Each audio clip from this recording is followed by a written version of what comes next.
And we are live after a long time, actually. Our first video of the week. And we had a very good, a very competitive two game weeks, one in the midweek and one in the weekend. And Yeah. joining me on the show today, Anish Dutta and a very special guest, Subhajit, who is representing Manchester United. Hi, Subhajit. Great to have Hi, you man. and very keen to hear your thoughts also. So, Anishda, hello. all, Hello. yeah, yeah, all good, Yeah. How about you? all good, all good. So let's get to the question. Anishda, a bit of mute. Okay. So yeah, let's get to the question, Subhajit. Starting with you, the very first question. Starting with you, we have received a lot in the chat, and I'm going to be reading out to you one by one to Anishda as well. One second. So, Subhajit, also tell us something about yourself and your support to United since the time and stuff. Yeah. See, I have basically started supporting United because I liked Rooney back then. Okay. First, I liked David Beckham, then I started liking Rooney, so I started following United more. So it was around the time 2006, 7, kind of that Hmm. time. So I started following United more and I started supporting them. I Hmm. liked how they played. I came to know about the history and everything, and I just loved United. That's it. It's just That's that great. simple. That's great. So, what did you make of the game last night against Leicester City? It was a shithouse win. Okay, see, I mean, I would definitely take the 3 points considering the position we are in right now. But Absolutely. I mean, since Ole came, it was probably our 11th game in 40 days, 40 or 41 days. So fatigue has to kick in at some point. We can't play all the matches like we played at Cardiff, Huddersfield. So I take the 3 points, and Arsenal lost some points, lost to City. So we are fifth now. Mm-hmm. And clearly, the fixture this is going to be one exciting month of football, considering the fact that the Champions League is back. Well, Yeah. um, Anishda, let's go to you now, and if you can follow the mute thing or thing. So, Anishda, what did you make of last night's game? Last night's game went. I thought it went better than expected, given our defensive woes and I mean our current form. You saw against Cardiff also we failed to create a lot of chances. So given that, I thought that we played quite well. We played quite encouragingly, and I think Unai had his setup and tactics spot on yesterday because we made a way better game of it in the first half than we did in the second. When clearly in the second we were playing for self preservation. We did not look like going all out or trying to go match the 3-1. We were simply trying to not let in any more goals and preserve ourselves for more winnable matches. So I thought Leno, Guendouzi, Torreira, they were all very good, and it just went simply as expected. City are a class team, and they are simply better. Hmm. So back to muting, and here's your question, Subhajit. The first question you can unmute now. Yeah. Um, Akash has asked a question, Yeah. and Akash Das has asked a question, and he's asking from a United fans perspective. I always wanted to know who do you think will win the league? Rather, who do you want to win the league and why? See, I definitely don't want Liverpool to win the league. Okay. Honesty. Yeah, definitely I don't want Liverpool to win the league because it's sort of our bragging right. They have never won the Premier League, right? So it's sort of like the banter will be gone, Hmm. right? All right. So Yeah. obviously I don't want Liverpool to win. I City, All right. That's so. 1 second. yeah. So my co-host Suprotim has joined us, and we are kind of experiencing some trouble in the voice. So let's follow the muting and muting part, guys. So Subhajit was talking. Yes, Subhajit, would you like to add on to that?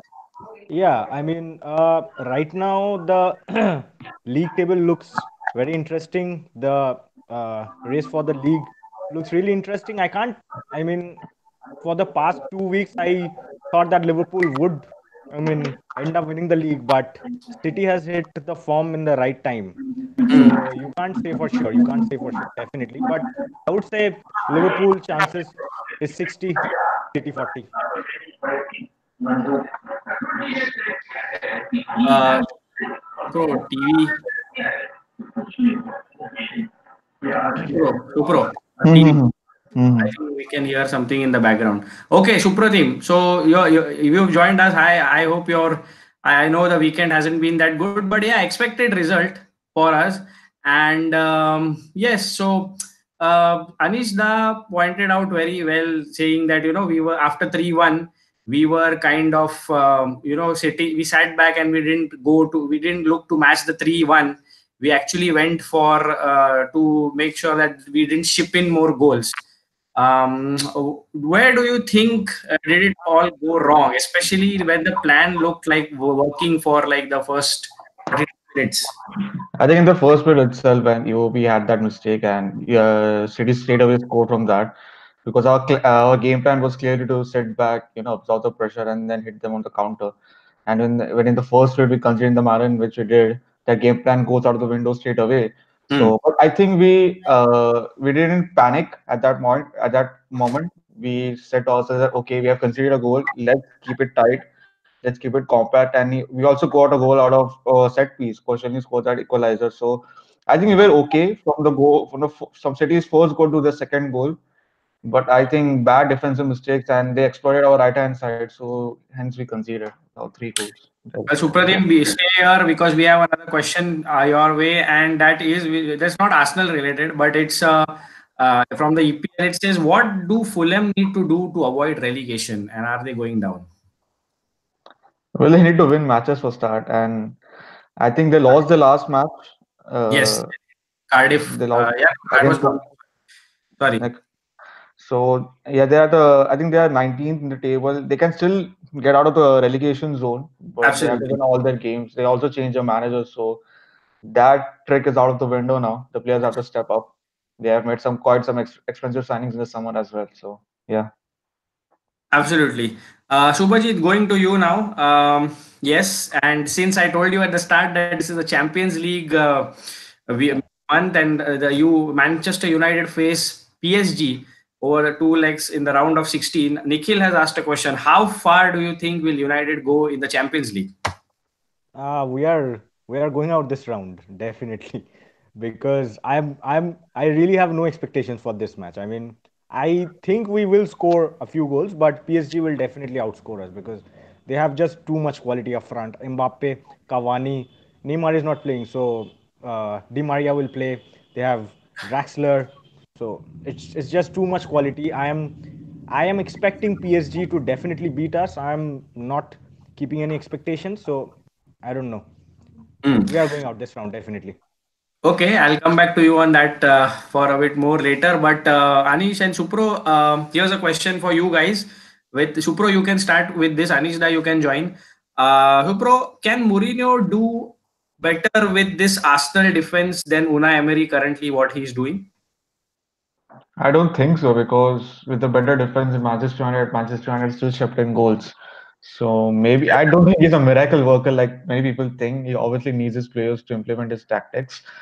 And I also have to say that in the current Arsenal defense, that defense that played last night, only Lichtsteiner was his signing. The rest of them were players that were previously to Emery. And Okay, had we had Socrates, maybe the score would have been a 1-0 or a 2-1, I guess. So absolutely. we Hmm. have to consider that fact as well. Yeah, Anish, da, your view on this. Mourinho do a better job? No, I don't think so. I don't think Mourinho can do a better job than any of the modern managers. I think Mourinho's tactics are completely antiquated and draconian in this era. The game has simply moved on, and Mourinho hasn't. Just like Wenger, he's been left behind. And I don't think at any top club he can implement any kind of thing. His defensive structure, there is no defensive structure to his team. There is no defensive organization to his teams anymore. It seems like he just asks his defenders to go and sit back, but he doesn't drill the discipline in them like a Simeone will do. Or So here we go. Subhajit, you're on the spot again. And here the question for you is what impact has Ole Gunnar Solskjaer had in the dressing room? It's again from Nikhil. Ole Gunnar Solskjaer has just let the players express themselves. That's it. Mourinho had clearly lost the dressing room. Okay, he had lost key players, Paul Pogba, Anthony Martial, and even players who we consider to be like Mourinho's loyal players like Matic, Ander Herrera. They are Hmm. playing better. Lindelof, who was his signing, is playing better. It's just that it's just man management. we Hmm. have we have good players, so if we just let them do their thing, I think we should, I mean, we should be winning matches. We at least should be beating the non-top 6 teams, Hmm. definitely. So Well, that's what we have done. Subhajit, I agree with you on that, and we've been speaking about that as how Ole has allowed his players to, express themselves, and the players who are not that good, the same players are performing now, especially the Rashford and Pogba combo, which is Exactly. bound to have hit a new dimension, and they've been. Rashford's been scoring goals after goals. Pogba's been that engine again, going ahead in attack and making sure that he is there to chip in with the assists and is there to link up the play.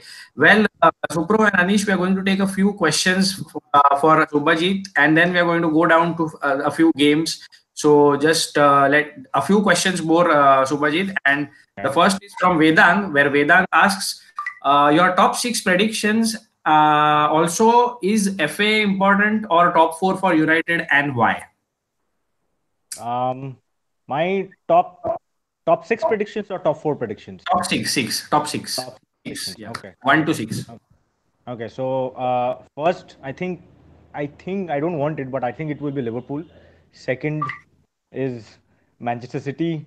Third, Spurs.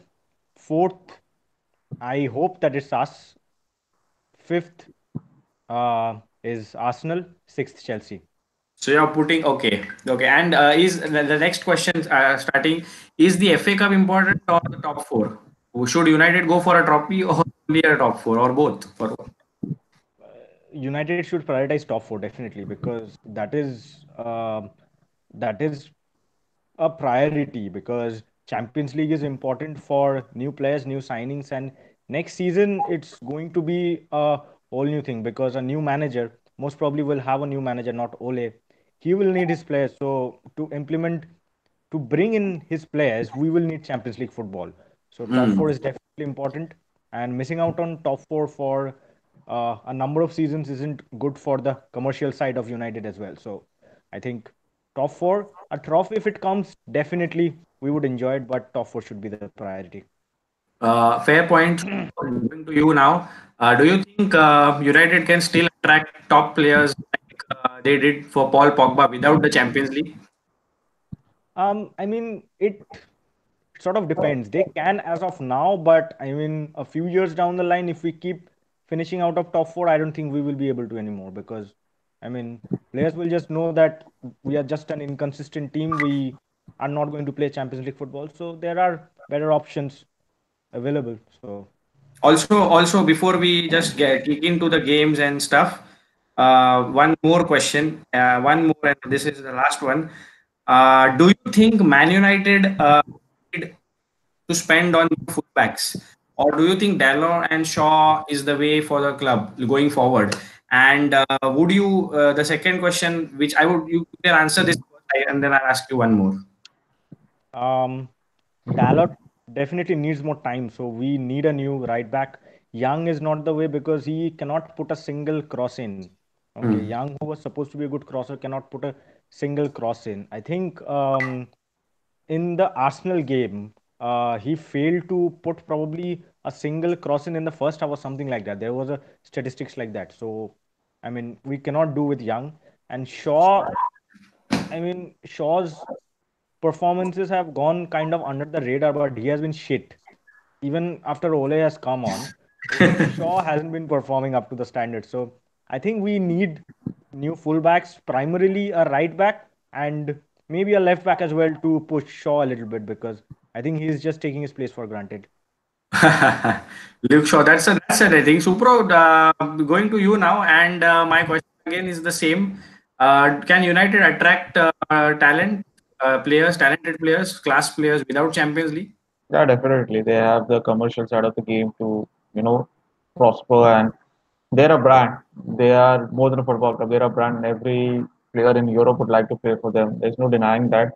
Obviously, their reputation will take a hit if they fail to qualify for Champions League in successive seasons. But given the power, prestige, and money they have, there's no denying the fact that every top player in the world would like to play for Manchester United. Okay, Anishda, Cardiff was we scraped a win against Cardiff and especially had a lot of chances which any Nias could have buried a few.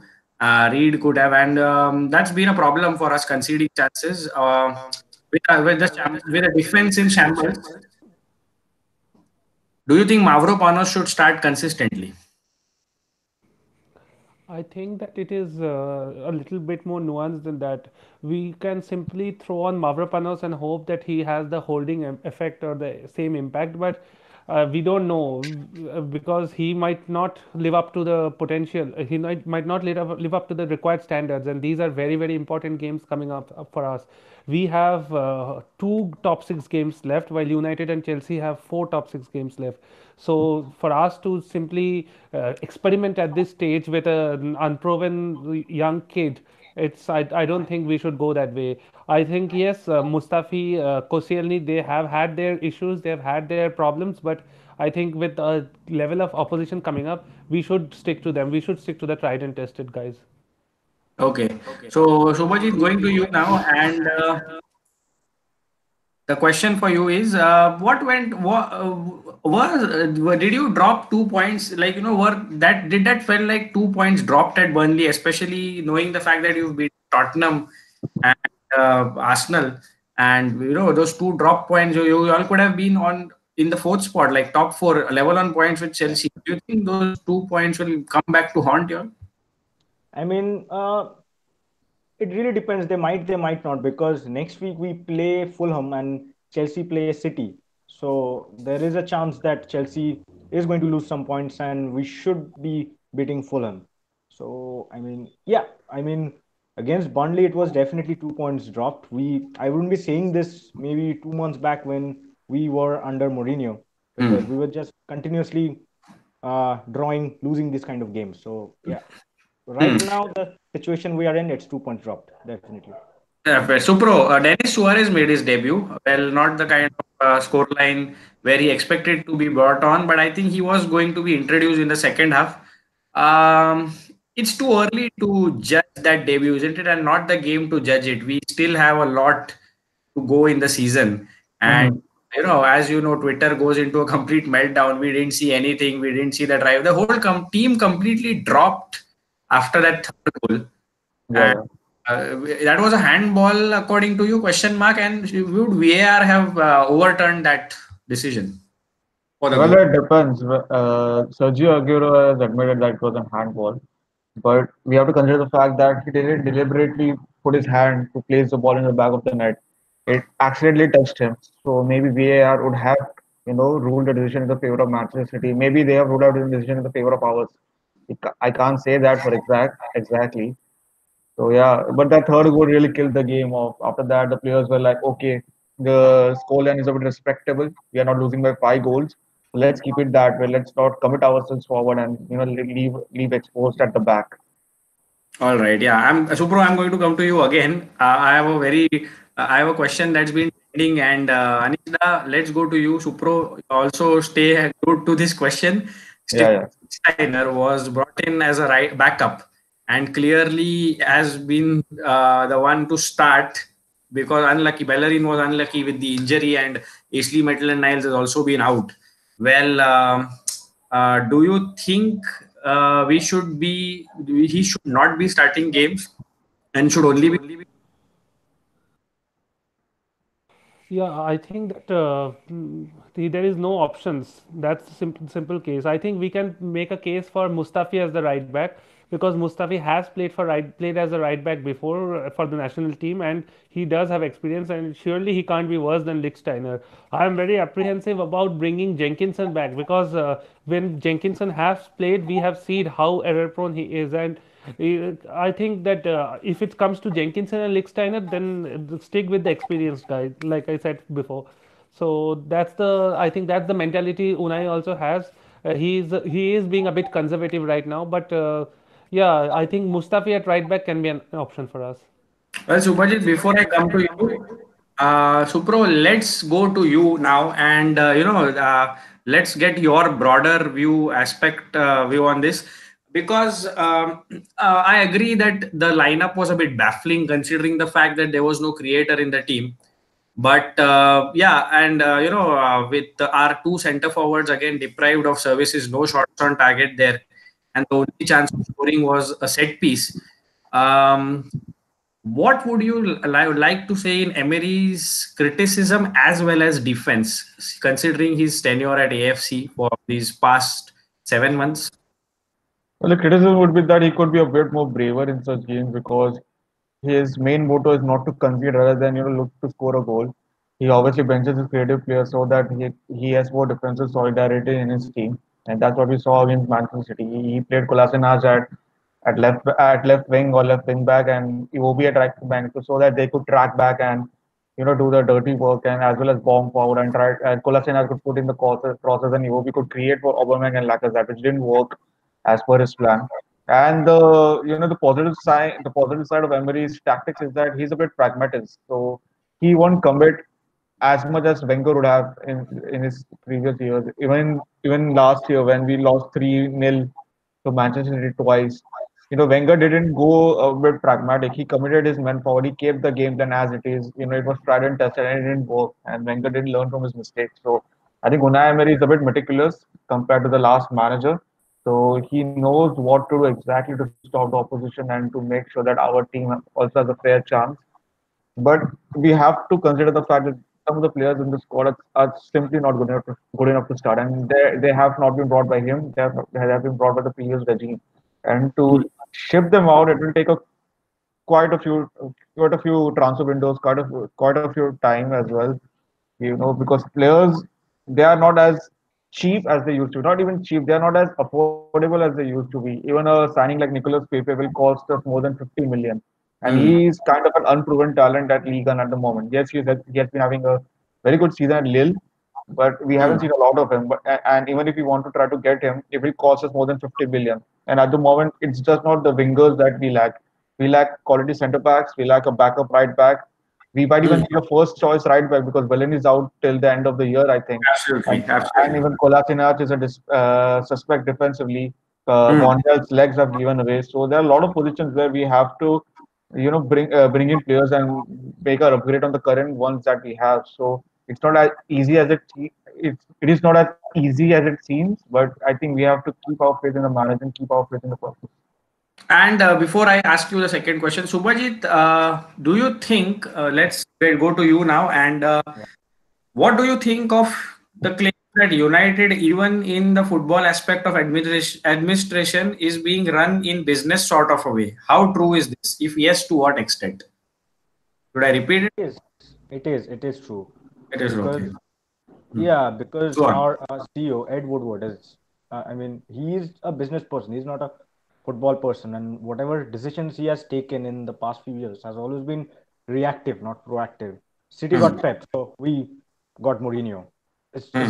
City had a plan to get Pep for a long time, but we didn't have a plan because City got Pep. We got Mourinho. We went for Alexis, even though we had Rashford and Martial in that side. So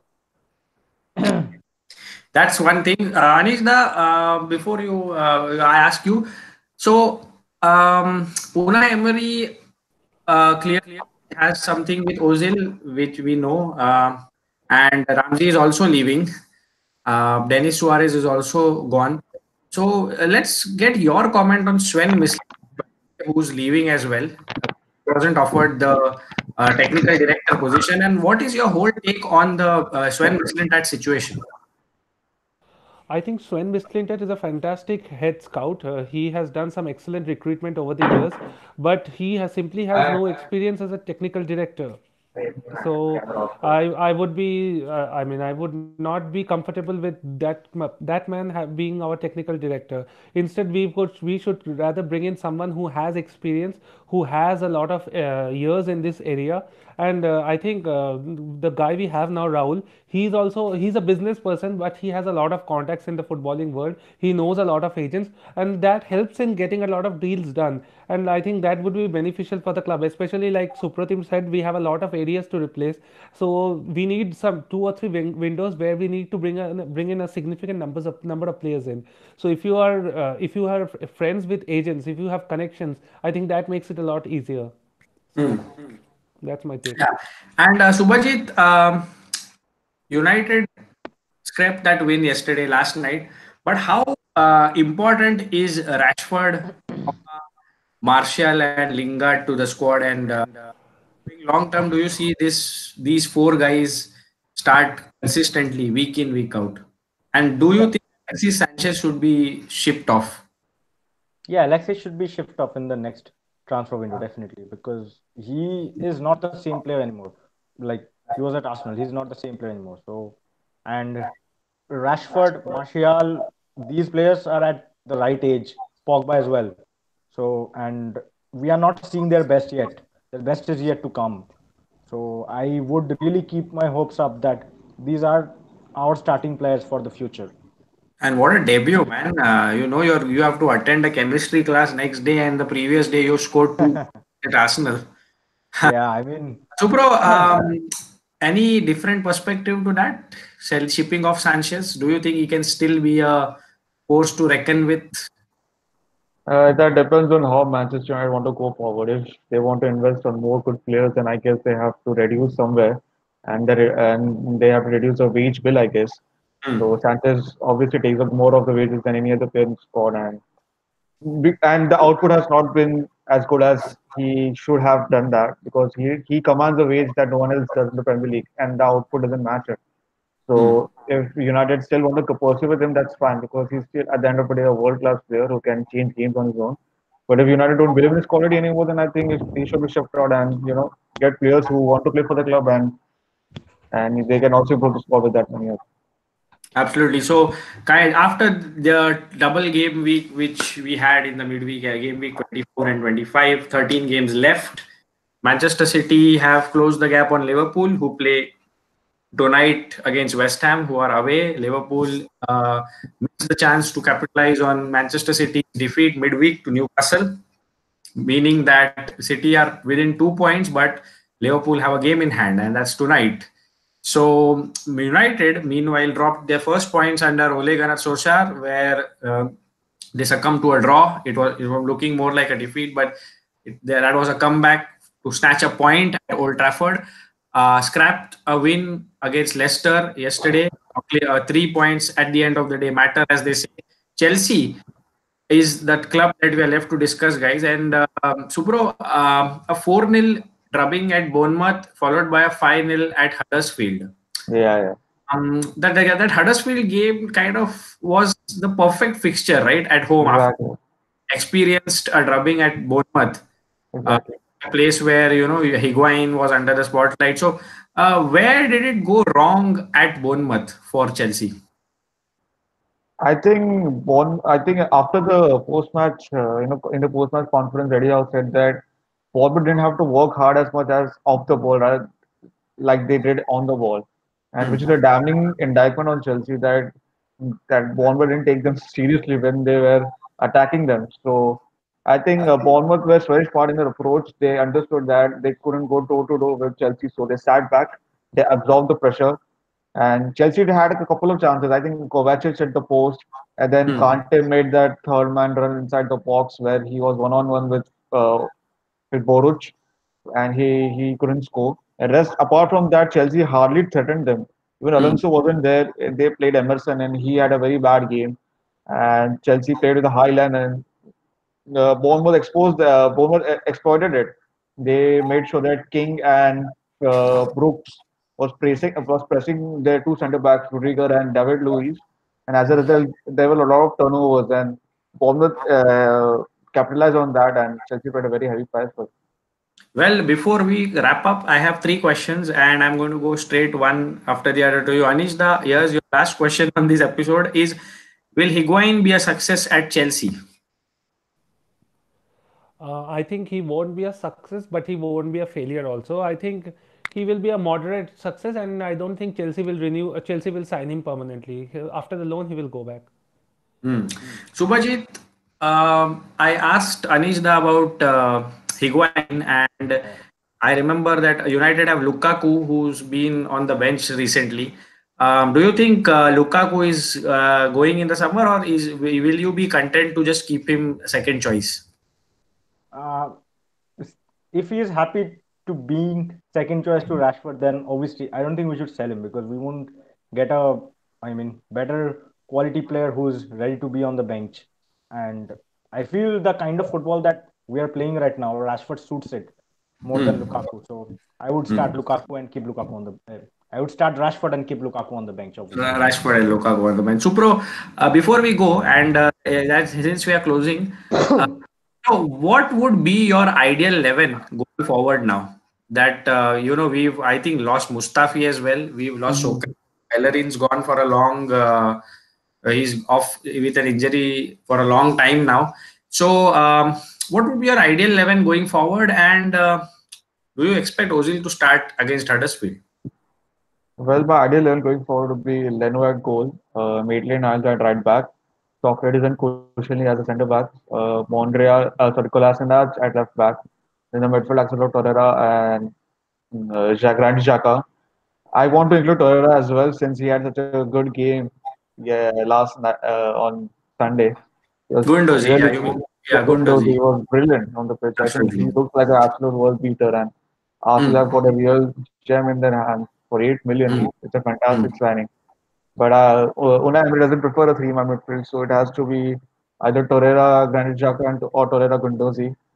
And Ramsey and Ozil are obviously on the bench because Unai Emery doesn't fancy Ozil. Ozil may start his others field, as you said. He prefers them Mm. against opponents which are not at the level of, let's say, Manchester City or a Chelsea or anyone. He obviously prefers them in opponents which are mid-table. So Ozil might start against Huddersfield, but those are the games that he will start, and I think he'll start in the Europa League games as well because the level there is pretty bad, and Arsenal should overwhelm their opponents. So I guess he will start over there, and then the strikers, like I said, in Aubameyang, I think they have a great synergy to get the job in both games. We are not creating a hell lot of chances, but the chances we create, they are like the half chances. They are good enough to convert them into goals. So, guys, I'm sorry, but before we go, a few questions on the chat. Just two of them, two or three. Supro, who has been the surprise club of the season for you? Wolves or some other club? Surprise club. Wolves. This season, Wolves definitely. I didn't expect them to do this well. Obviously, I've heard about their exploits in the championship where they finished first, and I was like, okay, let's see how it goes. And their manager, Espirito, who previously, worked under Jose Mourinho at Benfica, there were a lot of good things about him as well. So I expected him to survive in the Premier League, but I didn't expect him to do this well. So it has to be Wolves. And they've been so superior tactically against the top six as well, Yeah, where yeah. they managed points. They lost to Spurs at home, but they beat them away at Wembley. And Subhajit, I know you've been getting these questions a lot, but here's something added to that. Should Ole be given the permanent job if Manchester United miss out on top four by a couple of points? Mm, no, no. If we get top four, then obviously he is a contender. But if we don't get top four, then I don't see him for the permanent job. Anishna, what do you make of the relegation battle? And then we go off. I think Cardiff, firstly, and Huddersfield are just shocking. And other, if I had to pick a third, I would say I would say Newcastle. I know that Rafa is a great manager. I mean, I have so much respect for Rafa, but I would think that Newcastle are going down. All righty. Guys, thank you so much for your time. And before we wrap up, um, the mute thing, please. Yeah, so we've kind of spoken about everything, and to just give you a picture of what's up next is that Liverpool play West Ham. It's a game. It's a 1:30 a.m. game. It's a 1:15 or a 1:30 a.m. game tonight, Tuesday morning Indian Standard Time. They are away to West Ham, and considering the fact that City are just 2 points behind them, let's see how they go in that. Joe Gomez is out.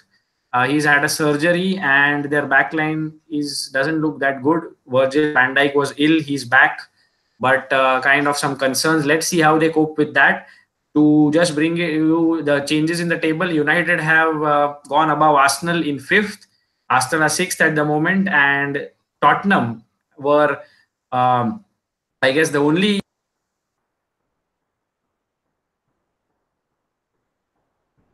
so Tottenham were the only top six sides to win both its matches, and that's how the table stands right now. So it's Liverpool on 61, Man City on 59, Spurs on 57, by the way, and then you have Chelsea on 50, Arsenal, United on 8, and Arsenal on 47. So 13 game weeks before we wrap up the season. The race for the title has been intensified. The top four is up for grabs, with Chelsea, United, and Arsenal battling out for that fourth spot. So, Subhajit, thank you so much for joining us, and it was a pleasure to have you. Yes, Supro, man. Likewise. a great broader perspective. I'm sure Twitter was in meltdown yesterday, but Yeah, it was. some of these views might cater to them, the fan base who tends to flip just after a loss. Anishda, thank you for your insights as well. I hope we didn't take a lot of your time. And with that, we have here's a host Prasad signing out with Subhajit, Suprotim, and Anish. Bye bye. Bye. Bye.